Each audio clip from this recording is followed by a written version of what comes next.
Good afternoon and happy Saturday to my wee potato chips. How are you? It's wee Paddy from across the shuck. And earlier on in the week, I'd asked, if anybody would like me to do shorter videos. And quite a few people had said, yes, do shorter videos. And I've done 2 shorter videos. I flipping hated it. And I know you must have liked it, but I hated it. I'm going to try my best to do a few shorter videos for you. But it's just not me. I felt as if I was rushed and missed half the points I wanted to talk about. Not that I'm very accurate most times, but it's just not me. I like to just throw knives down on the table and not have to plan what I'm going to say. And because it was so short, I just felt as if I needed to. I don't do write notes and all that, unless it's something very specific that I'll probably forget. So I'm sorry, I'll probably not do as many as you want. It's my channel. I'm sorry. That's it. I do this for my pleasure, and I hope that you get pleasure alongside me. And most of you do. Let's be honest. Nobody's that worried. But I tried it. I'll do a few more than what I have been, and I promise that I will, because I do listen. But it's just not me, as in the pleasure that I get. So let's forget about that now. Right. What I'm going to do. This is, you've seen the title. Knives I've been testing and sort of updates on what I think of them, because when I bring a knife and I show you a new knife that I got, these are all new, and then it's another couple of weeks before I maybe do a full review, sometimes longer depending on what's going on. So I'm going to do, after a sort of week odds of carrying, I'll do a little quick update on what they're like. And it's just in case if anybody's waiting to go and buy one and they want me to say, yes, it's all right, I think it's worth doing, or not. So here's 3. I'm going to start with this. This I have had by my armchair in the front room. This is the one I have chosen to have there, that I'm going to use most of the time. And this is a Victorinox. I don't know what it is. You got the 2 blades in the back. You got the opening, the can opener and the bottle opener in the back. But it's the middle 2. This is a 4-layer. It's the middle 2 that makes this one special for me. Because in the middle you have this beautiful posi drive screwdriver, but it's in line, which is just fantastic. I have used this on numerous occasions already, and sometimes I'm taking it out just to use it to see what it fits into. But really good, very useful end. I don't know whether that's a 1 or a 2, but it's very, very useful, and it covers a few different sizes. The other thing, because I'm going blind, this one has a magnifying glass, and it's fantastic. Let me just see if I can show you if it'll work underneath here. Can you see that? It is so good. This is probably the worst view you're ever going to get of a magnifying glass, but it really works fantastic. You can get right down in there. Well, you can't normally see that, so it's much better in real life, as they say. But yes, I've been using this, so it's got that, and then it has a, where are we now? Where's it gone? It's over this side. Yes, here it is. It's got a lovely big pair of scissors, and these are nice because they open wider than the other scissors you're going to get. That's Victorinox's skill. They really do. This is this is a pinned construction, this one, yeah. Pinned construction. And really, really good pair of scissors. Love them. So that's what's sitting beside me now. And I think it's going to stay there until I find something else that's maybe better than but that's everything I'm going to use, because even the pen, the main blade on this, it's a blooming good main blade. It's a lovely size. So I'm not stuck for anything. I always have more than one knife sitting beside me. I'll have my carry. I'll usually have a carry knife. I'll usually have my knife that I choose for choice for that day as my EDC. And then there could be a 2 or 3 lying there. But these are the ones I've been doing this last few days. But highly recommend that. Oh, sorry, you've also got a bottle opener in the back, the hook, and is it a sewing aisle? I think it is a sewing aisle. Let me just check on this. Yes, it's a sewing aisle as well on the back. So you've got a multitude of blades and gadgets. I really, really love this model. So I should know it. I've been told it. I've just forgotten it. So you can let me know down below what that is, so I don't have to go hunting again. This lasts a lot of time. Every time I get a new Victorinox, I got a few multi-bladed ones, and I have to keep going back into my phone to check what blades it is. That's it. Here we go. This is another one I just got recently. This is from AliExpress, and this is the HX Outdoors. You just hear that lockup. I can't rave enough. I mean, this cost me £35, and that's after I had to pay imports. It was just under £20 on AliExpress. It's the HX Outdoors. You just type in HX Outdoors folding knives, and you'll get a list of them. This is in titanium. It's in D2, and the D2 seems really good. I'm having no problems with it whatsoever. I haven't even had to drop it. And I've been cutting anything I can get my hands on and cutting with it. The clip is absolutely fine. It's not deep carry, but this is UK legal. This cutting edge is literally just under 3 inches. So it's legal in the UK as far as the law goes. Obviously, if you get a bad policeman, this is the UK. You never know. But the milling on this, I've got a beater knife that's titanium, a beautiful blade shape, a good steel in D2 that I'm not afraid to carry and beat the living snot out of. It is so strong. This back spring, that's me pushing hard. Look at you can see the whites of my knuckles. That's me pushing on that there. I'm not holding it. Look at the pressure I'm putting on that. It's not even moving. It is fantastic. If you haven't got one, or if you've ordered one and you get one and it's the same as this, please let us know, because I don't know what the HX Outdoors used to be a good quality, but this to me is the best beater I've ever had. And it's titanium. Oh, well, there we go. A milled titanium. Fantastic knife. So far, I haven't had any problem. It's the most solid lockup. There is absolutely no movement in that whatsoever. Not even up and down. It's hard to get it to do it. And it's a slip joint. So there you go. That's fantastic. I got this one yesterday, and I'm going to be testing the life out of it. This is a knife I've always wanted, but I always found it was overpriced over here, and I never was able to pick one up in the secondary market. And this is the American Lawman. Listen to that lockup. Is that not just beautiful? This was given to me by one of my subs. Listen to this. It's just beautiful. The black coating on this is lovely. It's really smooth. S35VN. Now, over here in the UK, this costs just under £130, which, now I've got it in hand, is it worth it? To be honest with you, yes. S35VN. The G10's good. It's not the typical cold steel, really rough. It's just nice.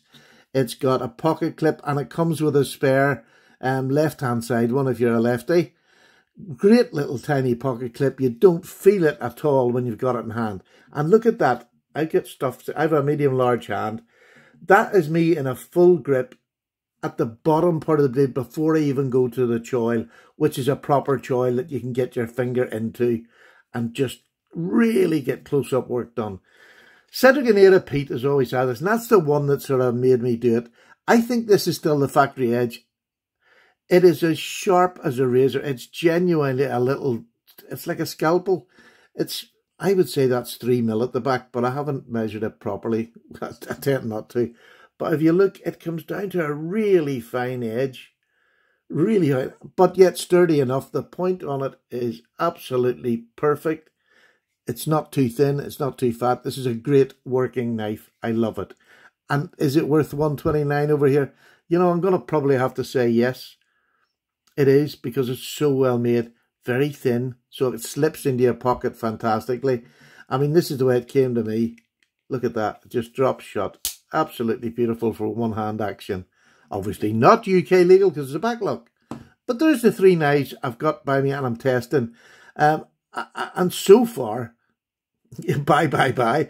This just as a budget knife, like for £35, $50. That's after customs charges. Sometimes I didn't get custom charged in this one, but I did in this one. Strange. UK legal, not UK legal.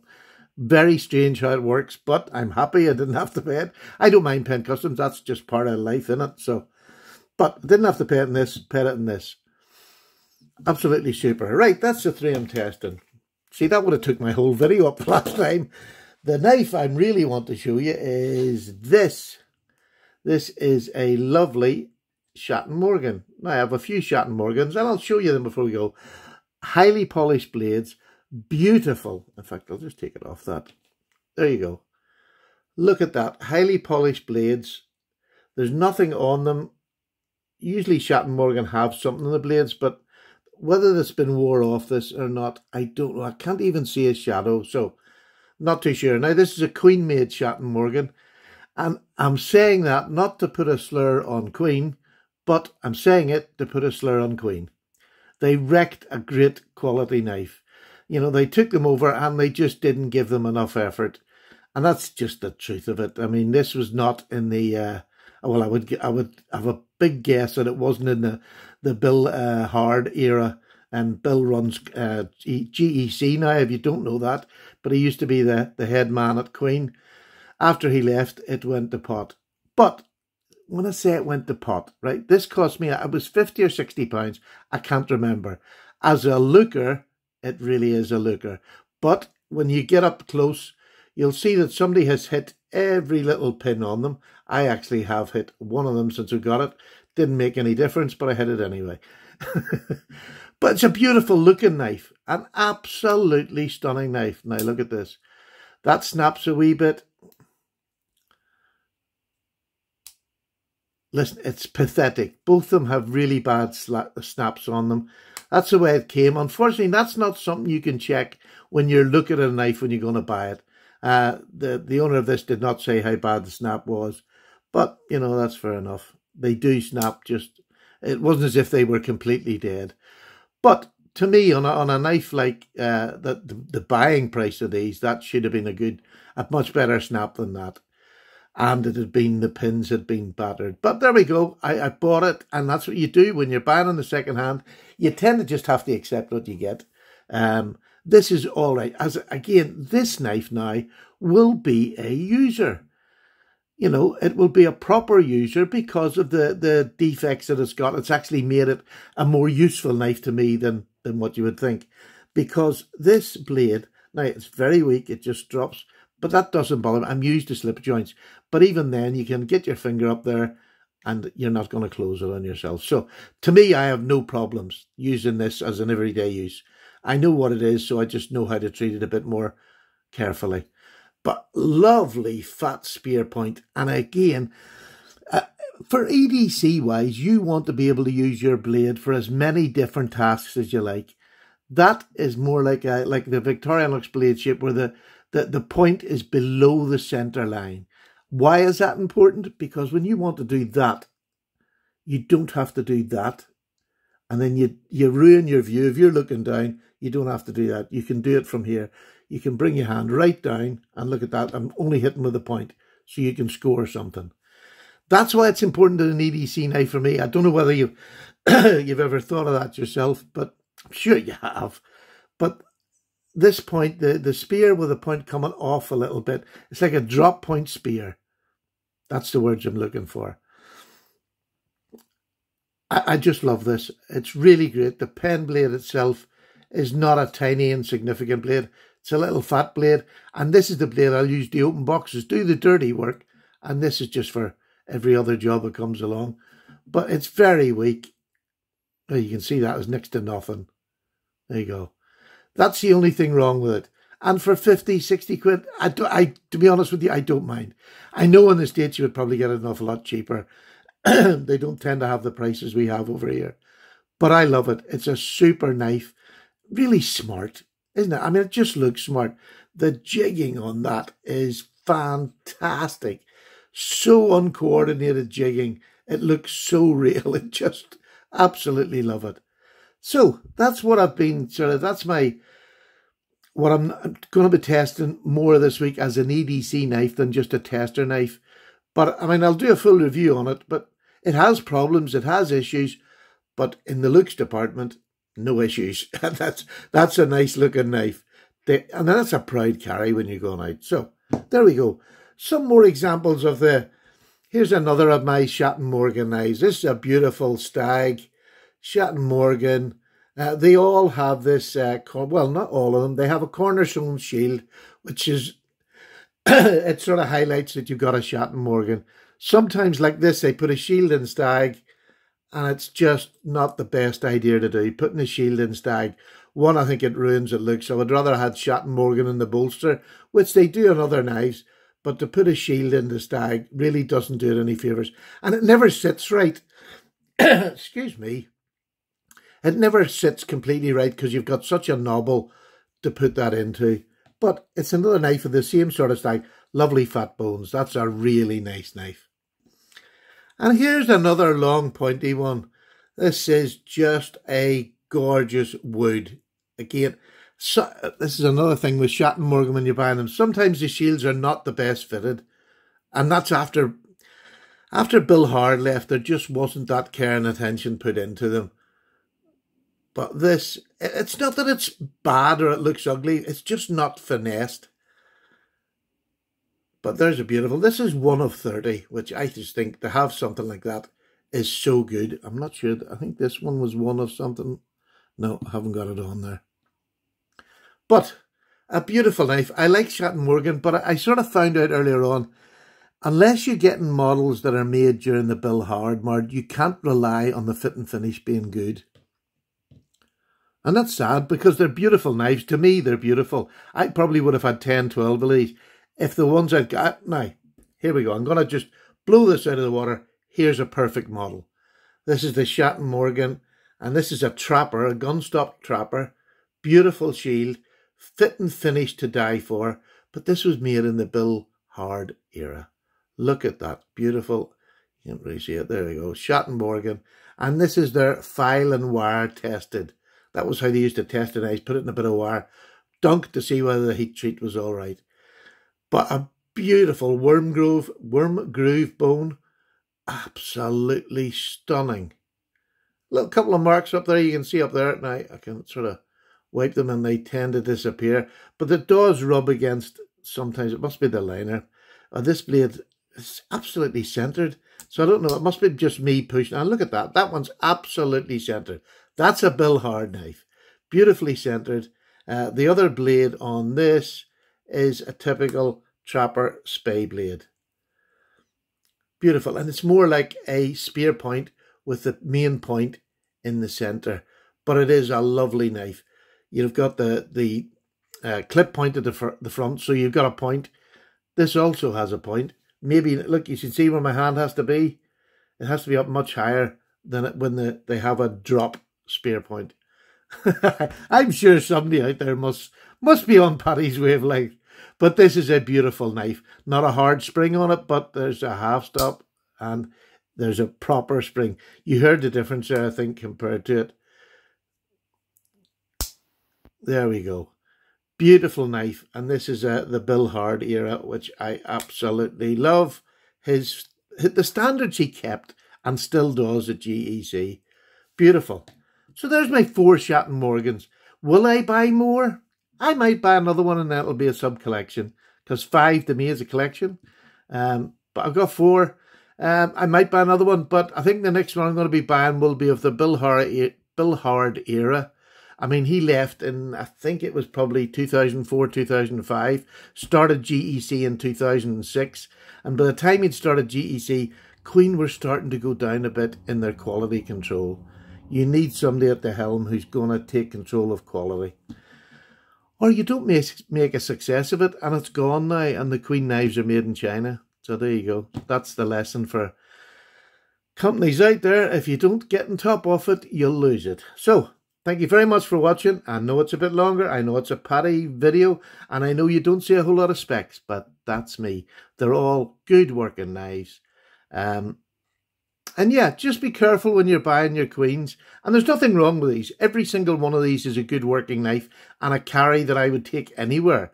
There's nothing bad about them. They're just not that standard that you want on a pocket knife that you attain for. But price range, you know, 50 to 60 is half the price of a GEC.